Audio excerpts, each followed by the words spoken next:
इस कहानी को जरा ध्यान से सुनिएगा, क्योंकि ये कहानी आपकी जिंदगी बदलने वाली है। क्या आपको पता है कि हिमालय की पर्वत श्रृंखलाओं पर कई ऐसे साधु संत रहते जो कई हजार सालों से जिंदा हैं। उनकी उम्र सैकड़ों वर्ष हो सकती है। वो बर्फ से ढके पहाड़ों में निर्वस्त्र होकर घूमते हैं और उनके ऊपर अग्नि, जल, वायु या फिर बर्फ जैसी चीजों का उन पर कोई असर नहीं होता।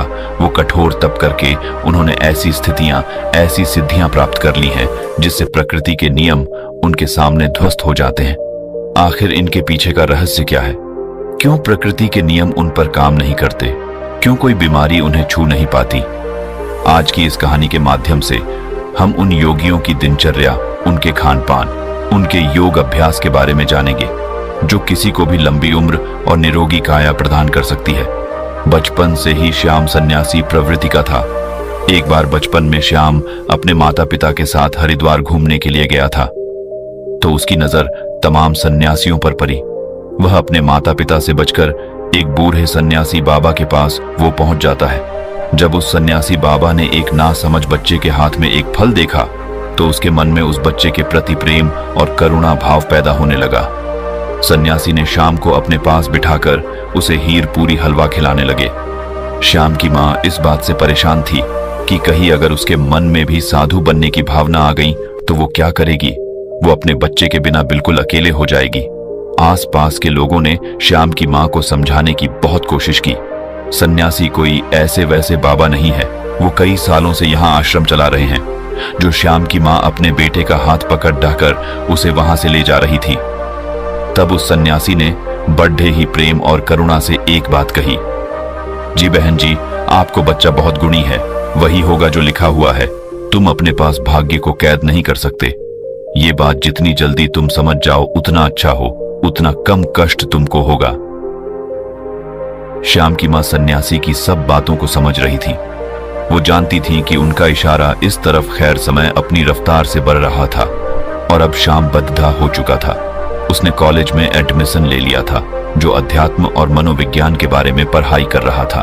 कॉलेज की तरफ से उसे एक प्रोजेक्ट मिला था जिसका टॉपिक ये था कि लंबी उम्र वाले दिनचर्या वाले लोग, उनके खान पान सबके बारे में पूर्ण जानकारी एकत्रित करके लाना और उसे कॉलेज में जमा करना।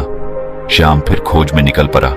जो कई साल से स्वस्थ जीवन जी रहे थे, बूढ़े होने के बाद भी उनके शरीर में जटिलता थी। दृष्टि, कान और बाकी सभी इंद्रिय जो कि ठीक प्रकार से काम कर रही थी। कई सन्यासी तो ऐसे ऐसे भी मिले थे जो 100 साल को पार कर चुके थे और पूरी तरह से स्वस्थ भी थे। श्याम अब धीरे धीरे अलग अलग सन्यासियों से मिलने में श्याम को मजा आने लगा, लेकिन उसके भीतर जीवन के उन रहस्यों को जानने की भी बहुत ज्यादा इच्छा थी जिसमें आम लोग कोई रुचि नहीं रखते थे या फिर कोई विश्वास ही नहीं रखता था। श्याम ने सोचा कि यही समय है। अगर ऐसे सन्यासी पृथ्वी पर बसते हैं जो 500 साल से भी अधिक जिंदा है तो मुझे उन्हें खोजने का एक अच्छा मौका मिला है। लेकिन समस्या यह है कि इन सन्यासियों को खोजा कहां जाए, कहां ऐसे सन्यासी मिलेंगे। फिर तमाम किताबों को परखने के बाद उसने एक निष्कर्ष निकाला। उसे पता चला कि ऐसे सन्यासी अगर मिलेंगे तो उसे हिमालय की चोटी पर मिलेंगे जहां पर आम इंसान जा भी नहीं सकता। लेकिन श्याम ने अपना मन पक्का कर लिया। उसने पूरा संकल्प ले लिया था, चाहे रास्ता कितना भी कठिन क्यों ना हो, वो उन दुर्गम पहाड़ियों तक, उन गुफाओं तक जरूर पहुंचेगा। वो अपने माता पिता को बिना बताए वो हिमालय की चोटी की तरफ निकल जाता है। युवावस्था के दिन थे, जोश भी था और किसी चीज का कोई डर भी नहीं था। और सबसे बड़ी बात है, श्याम का भाग्य था जो उसे खींचकर उन योगियों के पास ले जा रहा था। उसने उन पहाड़ियों पर चढ़ने की पूरी तैयारी कर ली थी। सर्दियों के मोटे मोटे कपड़े ले लिए थे, रास्ते के लिए खाना रख लिया था। जंगली जानवरों से बचने के लिए उसने हथियार भी अपने पास रख लिए थे। उसने एक टॉर्च भी रखी थी ताकि वो रात में जल्दी से जल्दी यात्रा करके वहां पहुंच सके, उसकी यात्रा में कोई बाधा न हो। धीरे धीरे जब लोगों से पता करते हुए वो हिमालय की दुर्गम रास्तों तक पहुंचने लगा तो उसके फोन में भी काम करना बंद कर दिया। अब उसका दुनिया से कोई संपर्क नहीं था। दुनिया से रिश्ता काटने के बाद वो अब खुद से जुड़ने के लिए लगा था। अब वो हिमालय के जंगलों से गुजरते हुए असीम आनंद की प्राप्ति कर रहा था। उसका जहां मन करता वहीं पर रुक जाता और आगे का पता करके आगे के भाग पर निकल जाता। उसे नहीं पता था उसे बिल्कुल भी अंदाजा नहीं था कि वो ऐसे योगियों से कभी मिल भी पाएगा या नहीं है, लेकिन मन में इच्छा थी, पूरा विश्वास था, और इसी के साथ वो अपने रास्ते में आगे बढ़ता जा रहा था। पूरी उमंग और पूरे विश्वास और पूरे जोश के साथ ऊंचे पहाड़ों पर बसे गांव को पार करते हुए वो हिमालय के कुछ जंगल में पहुंच गया था। यहाँ पर असीम सन्नाटा था। दूर दूर तक कोई आबादी या फिर कोई लोग नहीं थे। अब वह यहाँ पर अकेला था। ठंड में उसकी कपकपी छूट रही थी, लेकिन फिर भी उसने हार नहीं मानी।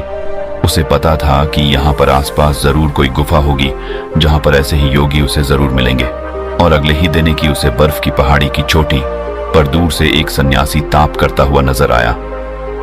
सन्यासी ने अपने शरीर पर की कोई वस्त्र धारण नहीं किया था, बस एक नीचे छोटा सा कपड़ा लपेटे हुए थे। वो उस सन्यासी को पहाड़ी के नीचे से देख रहा था, लेकिन वो बहुत खुश हो गया। इतनी लंबी यात्रा का परिणाम उसे मिला। वो जल्दी जल्दी अपने कदम बढ़ाते हुए उस पहाड़ी की चोटी पर पहुंचने का प्रयास करने लगा, लेकिन बात ही एकदम भरी हुई थी, इसलिए बार बार वो फिसल रहा था। सन्यासी यूं तो आंख बंद किए हुए थे, अपने ध्यान में लीन थे, लेकिन अपने मन की आंखों से वो श्याम की सारी मेहनत देख रहे थे। उस पहाड़ी पर बार बार चढ़ते हुए विफल होने के कारण श्याम बहुत थक गया था और अंत में मूर्छित हो जाता है। जब श्याम मूर्छित हो जाता है तो वो सन्यासी जो ऊपर तक आ रहे थे, श्याम को अपने हाथों में उठाकर उसे एक गुफा के भीतर लेकर आए। वहां पर उसके अलावा 2 और सन्यासी उपस्थित थे। श्याम और मूर्छित था, उसके शरीर में बहुत थकान थी। इस सन्यासी ने एक पत्ते पर घोल तैयार किया और श्याम के मुंह के ऊपर कुछ बूंदे डाले। घोल के जाते ही श्याम अचानक से उठ खड़ा हुआ। उसकी सारी बेहोशी, थकान सब कुछ दूर हो गया। होश में आते ही श्याम दोनों हाथ जोड़कर उन्हें प्रणाम करने लगा। वो बहुत खुश हो गया। श्याम ने उनसे कहा कि मेरी बड़ी अनुकंपा है कि मुझे आप जैसे दिव्य योगियों के दर्शन हो रहे हैं। मैं आपसे कुछ सवाल पूछना चाहता हूं। आप इतनी बड़ी उम्र तक, इतने सालों तक कैसे जीवित रह सकते हैं? आपके शरीर में कभी कोई बीमारी क्यों नहीं होती है?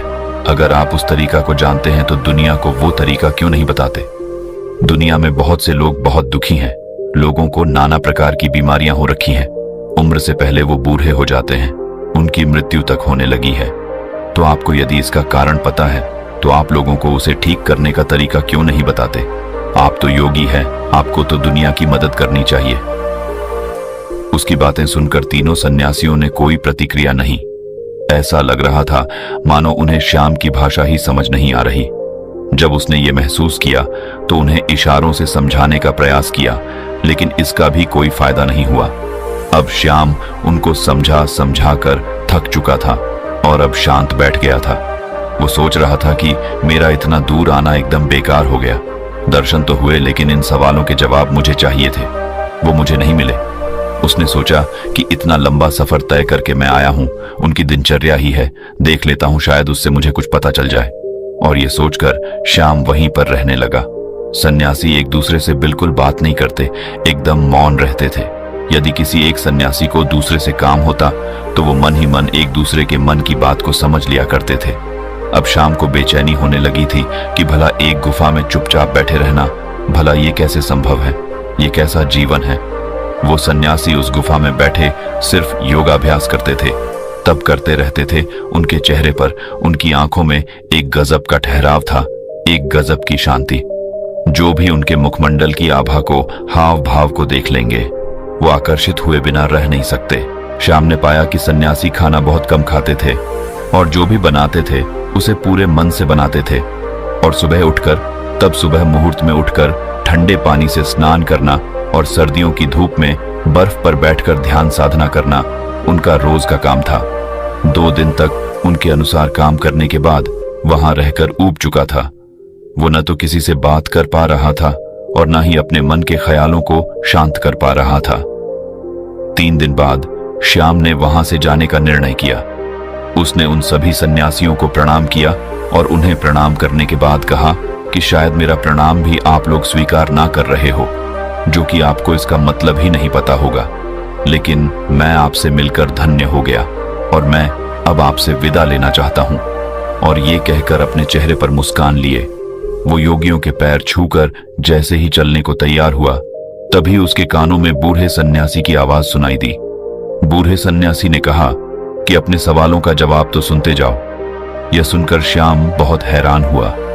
वो कुछ बोलना चाह ही रहा था, तभी साधु ने कहा कि सबको अपने मन के सभी सवालों के जवाब चाहिए, लेकिन सभी सवालों का जवाब मौन में छिपा हुआ है।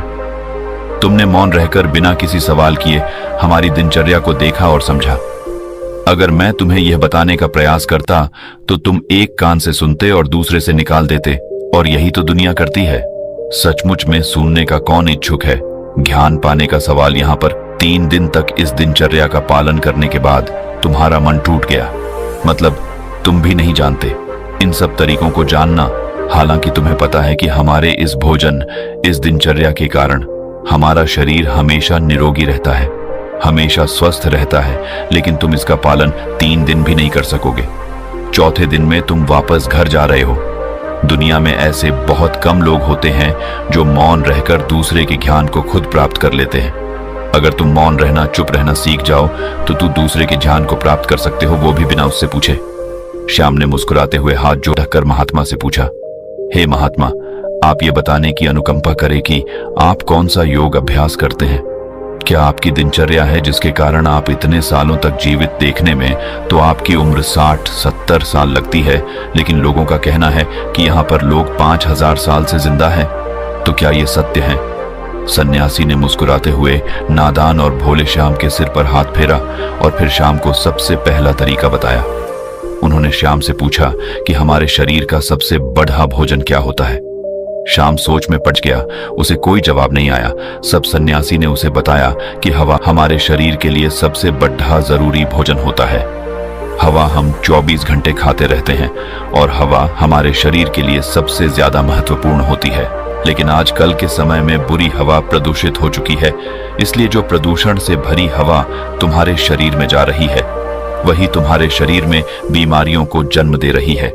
इसलिए यदि तुम घर पर ऐसे कमरे में रहते हो जहां पर हवा का आना जाना कम होता है, जैसे कि एयर कंडीशनर वाले रूम में होता है, उसमें ताजी हवा आना जाना भी नहीं हो पाता।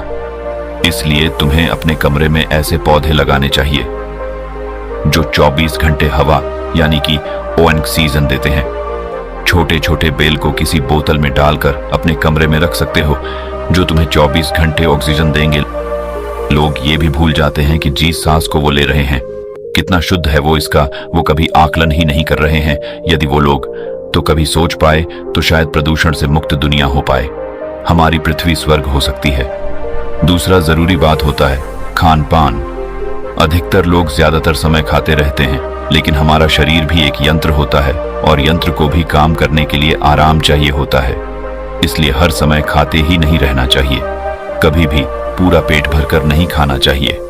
हमेशा अपने पेट में एक रोटी की जगह छोड़ देनी चाहिए ताकि तुम्हारा पेट हल्का रह सके, थोड़ा खाली रह सके और सांस लेने में भी कोई परेशानी ना हो। तीसरा तरीका होता है हमारी दिनचर्या। सही तरह की दिनचर्या में तुम्हारा योग अभ्यास, शारीरिक व्यायाम, प्राणायाम। अगर तुम दिनचर्या के रूप में यह कर रहे हो तो तुम्हारे शरीर कभी कोई बीमारी आ ही नहीं सकती। लेकिन हम सिर्फ बहाने ढूंढते हैं, हम कुछ करना नहीं चाहते।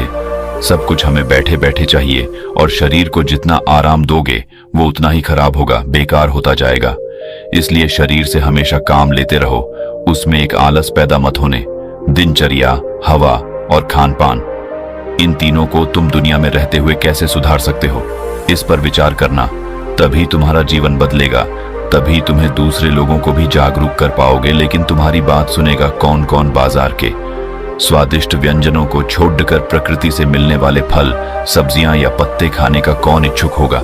लोग तो वही खाना चाहते हैं जो उनको स्वाद देता है। देखने में भी वही देखना चाहते हैं जो उनकी आंखों को अच्छा लगता है, और इसलिए उनकी इंद्रियां वासनाओं की गुलाम हो जाती है और धीरे धीरे वही हमारे दुख का कारण बनती चली जाती है। इसलिए तुम बढ़त से बचने का प्रयास मत करो, बल्कि उस काम को पूरी मजे से करने का अभ्यास करो। तब तुम्हारी इंद्रियां आजाद हो जाएंगी और उसके बाद तुम्हारा मन भी एकदम खाली हो जाएगा, वो भी आजाद हो जाएगा।